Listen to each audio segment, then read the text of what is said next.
Très bien, merci. Les clients de ce restaurant étaient tous en règle.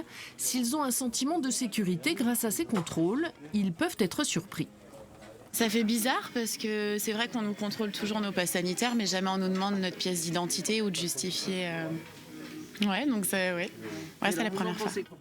Ici, la vigilance est de mise. Dans cet établissement, la direction est parfois confrontée à des resquilleurs. Les jeunes avaient tous quand même passe sur leur téléphone. Mais bon, on s'en rend compte, hein, on n'est pas fous, ils ont bien le même nom de famille, mais ils ne peuvent pas tous avoir le même prénom. Dans cet autre restaurant, une seule table était occupée. Le gérant estime les contrôles nécessaires, mais moins utiles qu'en zone urbaine.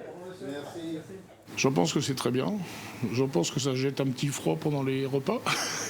Mais sinon, il faut. Mais il faut que ce soit fait en ville. Nous, on est en campagne. Voilà, ça reste la campagne. Je dirais. Nous, les gens respectent beaucoup plus en campagne qu'en ville. Pour les forces de l'ordre, ces missions sont devenues quotidiennes. Le principe zéro tolérance a été mis en place.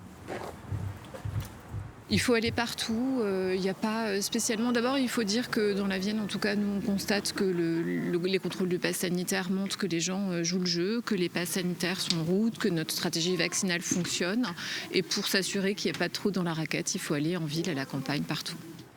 Globalement, peu d'infractions sont relevées dans la Vienne auprès des clients. Et pour les dirigeants de restaurants ou de bars, seules des mises en demeure ont été notifiées.